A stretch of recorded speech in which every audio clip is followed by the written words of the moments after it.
You know what I mean? Hmm. If any, so we would expect them to be a lot lower in terms of suicide rates. But anyway, I just think that it ties into the theme that we're constantly discussing in terms of militarization of our country.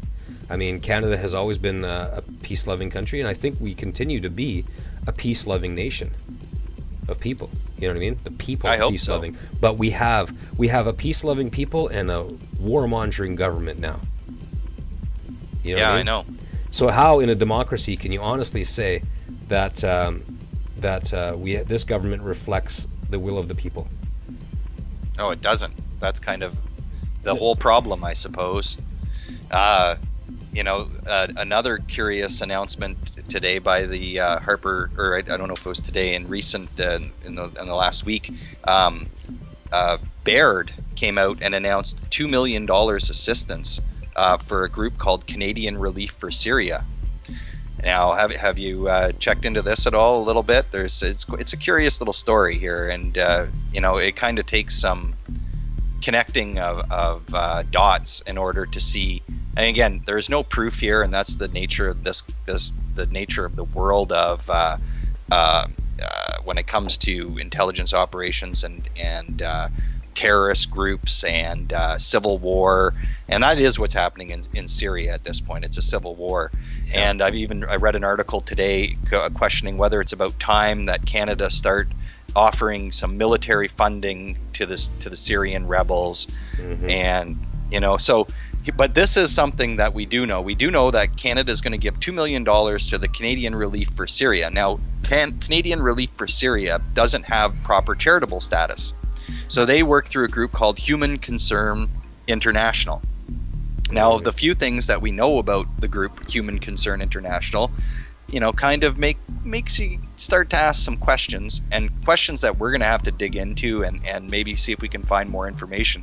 But here's what we do know is its Pakistan office was once run by the alleged Al-Qaeda financer Ahmed Said Qadar, the late father of Guantanamo Bay detainee Omar Qadar, who both had Canadian citizenship. And that's what brings it to Canada.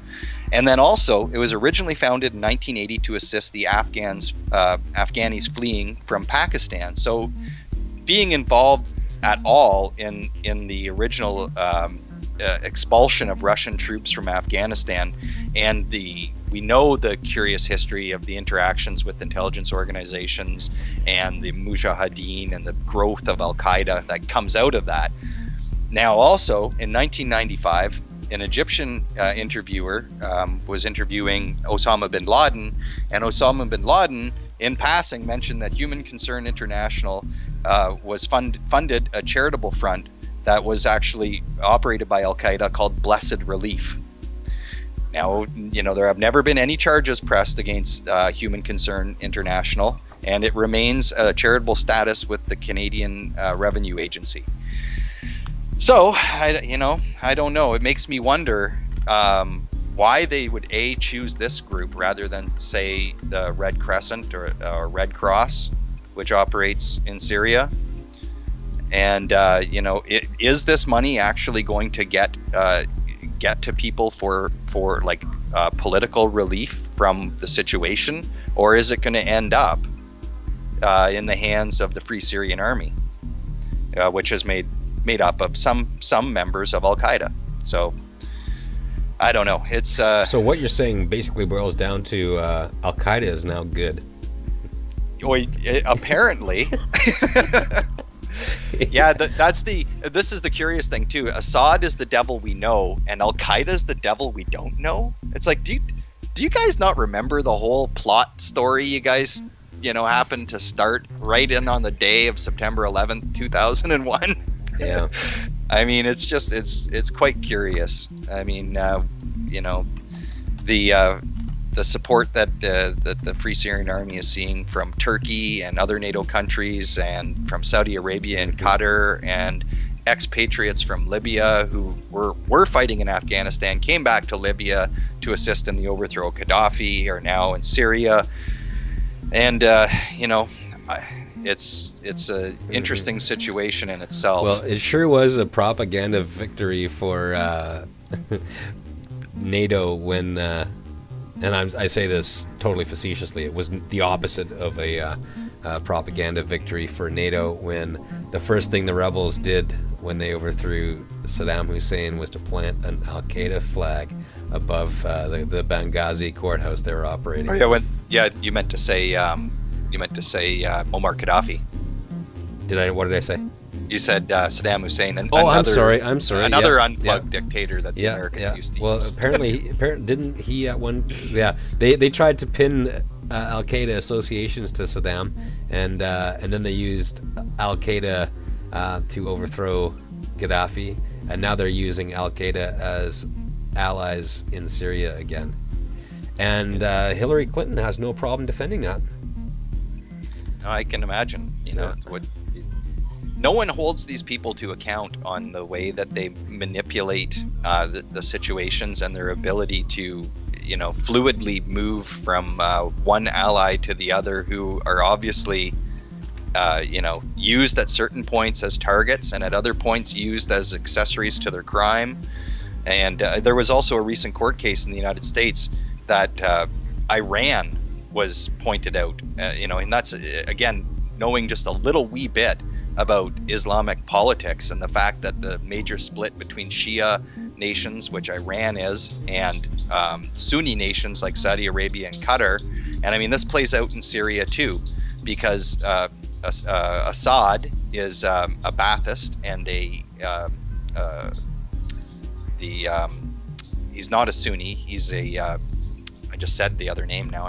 It slips my mind. No, the Shiite right. Muslim. And I mean, this plays out in the politics of the Middle East all the time.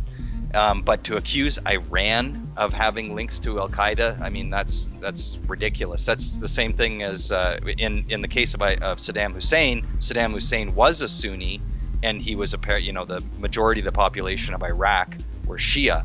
So I mean, this whole redistribution of power in the Middle East is all based on the split between the Shias and the Sunnis, essentially. And another thing that's really got me concerned too is I know that Benjamin Netanyahu has made some pretty severe statements about the need to attack Iran again, and we already know that Stephen Harper wants to be Israel's greatest backer and supporter. And I think you've pointed this out in previous shows that Syria is just there's probably not going to be a full-scale NATO invasion in Syria. There's no oil in Syria. They're not going to go into Syria, but if they put it into an imbalanced state, then they don't have to worry about the flank on Israel. So it is curious to see how all this stuff is going to play out. And if Israel does attack Iran by November, which is what some people are suggesting their time frame may be, just out of interest in forcing Barack Obama's hand in the United States, I don't want to believe that it will happen, and I really hope that Israel doesn't attack Iran. But it's frustrating. It's been 7 years now that these guys go on about the need to attack Iran, eventually one day it's going to be they attacked Iran. So, well, I mean, if people in Western democratic nations continue to sleep at the wheel, then yes, I do think that the oil companies will get what they want. You know what I mean? The speculators and the international banksters are going to get what they want. They want Iran. They definitely do. I mean, I think their credit goes to forces that I don't fully understand in this world right now for preventing the war already. They've wanted a war with Iran for a long time. And if I don't know, but if Barack Obama is responsible for keeping his finger in the dike of this war, then good for him. I don't like much of what he's done, but I do appreciate the fact that I think with a different president they would have attacked Iran already. Our prime minister's chomping at the bit. Our prime minister's chomping at the bit. Exactly. Well, and that's why they're saying that the date of November is imperative here in Israel's decision making, because could you imagine if Israel attacks Iran before the American election? what choice does Barack Obama have to not go along with them at that point? I mean, they would be dragging America into a war that probably not kicking and screaming, but I'm sure America would rather be the deciding factor there, and Obama would have to worry about coming off weak.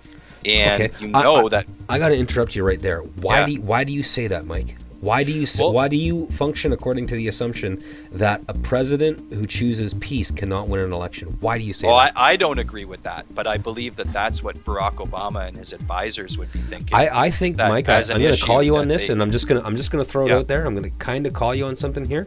Sure. I want to know if you're regurgitating something that the mass media, a myth that the mass media propagates, as in Barack Obama shows weakness if he doesn't fall into Israel's plan and back Israel up. Isn't it possible for a president who chooses peace, right, to win an election in America? You don't think those people are tired of paying for war? Yeah, but I mean, when I say paying for it, I mean in blood and treasure. I absolutely agree with you, Tony, but I mean, the thing I always remind myself when it comes to American politics is I do not trust their electoral system ever since 2001, Bush's first victory or his second victory. Who knows? It makes me question every other victory before that.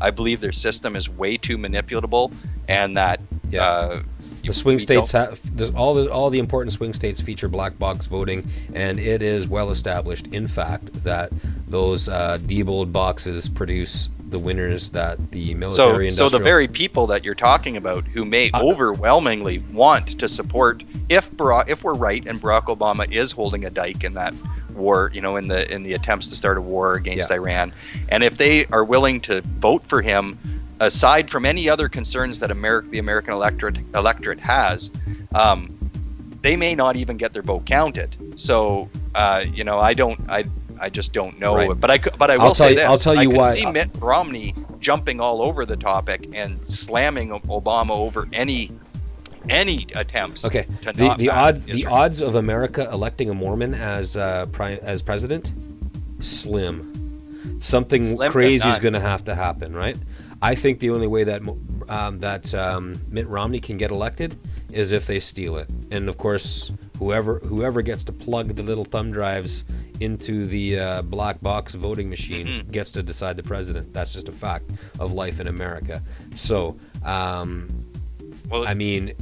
believe that these black boxes, the election will be controlled by what banksters want, what oil companies want, what big business wants, what the health insurance companies want, what the giant tech companies like Google, Facebook, Microsoft, Apple want.